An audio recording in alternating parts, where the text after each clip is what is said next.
నమస్కారం. జై శ్రీరామ్. శ్రీమతే నమః. నేను మీ బుద్ధుగుమ్మ. ఈరోజు మేము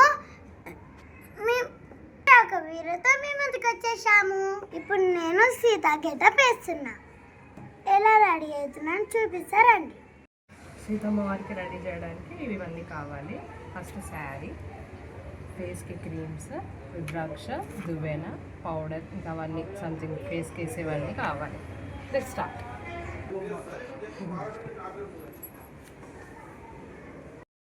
మనము శారీ ఇది ఎందుకు కట్టుకుంటాం? శ్రీరామనవమి వస్తుంది కాబట్టి కట్టుకుంటున్నాం. శ్రీరామనవమిలో నువ్వే ఎందుకు కట్టుకుంటున్నావు? ఇక్కడ నువ్వేంటది? సీత. హనుమంతుడు ఎవరు? రాముడు భక్తుడు. రాముడు హనుమంతుడికి ఏమవుతాడు? రాముడే ఎందుకు ఇష్టపడతాడు చెప్పు. నీకు రాముడు అంటే ఇష్టమా, సీత అంటే ఇష్టమా? రాముడు సీత ఇద్దరు ఇష్టమా? ఎవరైనా ఒక్కలే చెప్పాలంటే ఏం చెప్తా? రాముడు చెప్తా. ఎందుకు? రాముడు మంచి బాలు. మనం రామాయణం గురించి ఖచ్చితంగా తెలుసుకోవాలి. ఎందుకు తెలుసుకోవాలి చెప్పాలా? ఎందుకు తెలుసుకోవాలంటే మనం లైఫ్లో చేయాల్సిన వస్తున్నాయినా ఏదైనా కానీ ఏమైనా కొత్త విషయాలు తెలుసుకోవాలన్నా ఏదైనా రాముడి కంటే మనందరికీ ఇన్స్పిరేషన్. సో అందుకని మనం ఏం చేయాలి? రామాయణం మొత్తం తెలుసుకోవాలి. ఇంకా పెద్ద అయ్యేంత వరకు మొత్తం రామాయణం మొత్తం చదివి అందరికి ఎక్స్ప్లెయిన్ చేయాలి. మేము ముద్దుగుమ్మ ఛానల్, ఓకేనా? మనకి 8 ఖండాలుగా డివైడ్ చేశారు. అందులో రాముడు సీత పెద్ద పాత్రలు పోషించారు. అందరూ ఆయన స్టోరీ అంతా అందులో ఉంటుంది. అయితే ఇప్పుడు ఈ శారీ కట్టుకుంటున్నావు కదా, ఈ శారీ కట్టుకుంటున్నావు చూడు. ఈ శారీ ఎందుకు కట్టుకుంటున్నావు? ఆ రాముల వారు సీతమ్మ వారు వనవాసానికి వెళ్తారు. వనవాసం అందరినీ కాదనుకొని వనవాసానికి వెళ్తారు. ఎవరెవరు వెళ్తారంటే చెప్పు. రాముడు, సీత, లక్ష్మణుడు. లక్ష్మణుడు ఎవరు? తమ్ముడు. లక్ష్మణుడు ఎవరు అంటే ఎవరు? రాముడు తమ్ముడు. ఎవరెవరు వెళ్ళారు వనవాసానికి? రాముడు, సీత, లక్ష్మణుడు. అప్పుడు సీతాదేవి అసలు నాకు ఆభరణాలు, చీరలు, పట్టు పంచలు నాకు ఏమీ వద్దని ఓన్లీ శారీ కట్టుకుంటాను. కాటన్ శారీ ఒకటే కట్టుకుంటాను.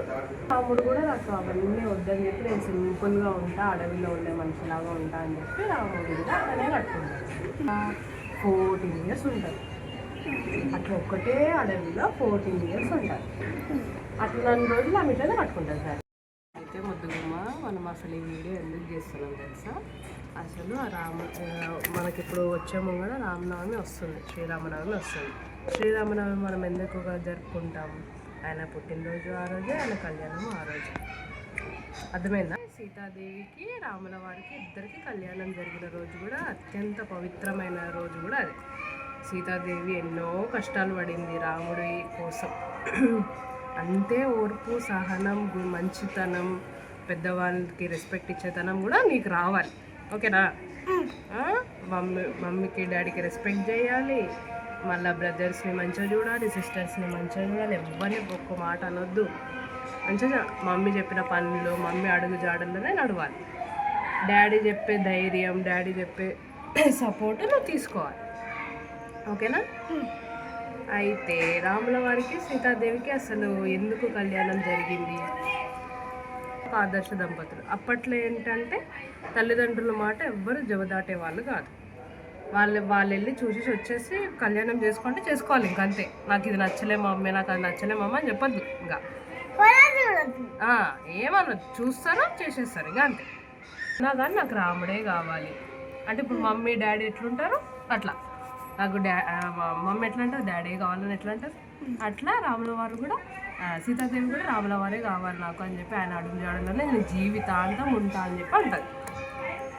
అట్లా రాముల వారు కూడా అంతే అందంగా ఉంటాడు, మంచిగా సీతాదేవిని రెస్పెక్ట్ చేస్తాడు, మంచిగా చూసుకుంటాడు. ఏదో చిన్న వనవాసానికి వెళ్ళిపోయి తర్వాత కూడా అన్నీ వచ్చినా కూడా లాస్ట్కి మళ్ళీ సీతాదేవి రాముల వారి దగ్గరికి వస్తుంది. ఆ వచ్చిన తర్వాతనే పట్టాభిషేకం అయ్యి మంచిగా గ్రాండ్ వెల్కమ్ చేస్తారు. అందుకే రామాయణం అంత గొప్పది. అన్ని నేర్చుకోవాల్సిన విషయాలు చాలా ఉంటాయి. ఎవరికి ఫోన్ చేసి ఏం లాభం పిల్లలు పోయినాక? అట్లా కాకుండా ఎందుకంటే 9 ఇళ్ళు కనుక్కొని పిల్లలు లాగా చేసుకోవచ్చు. బడికి దూరాలంటే పిల్లలు తీసుకొని పోయి అంటే దూర 4 గంటలకు వెళ్ళినప్పుడు పోయి తోలుకొని లేకపోతే ఇప్పుడు ఉంచుకోవడానికి కానీ ఇక్కడైతే మాకు 10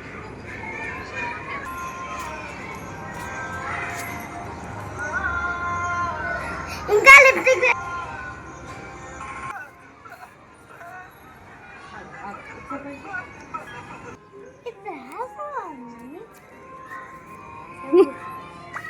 ఇట్లా పట్టుకో, ఇది ఇట్లా చేసి తన్వి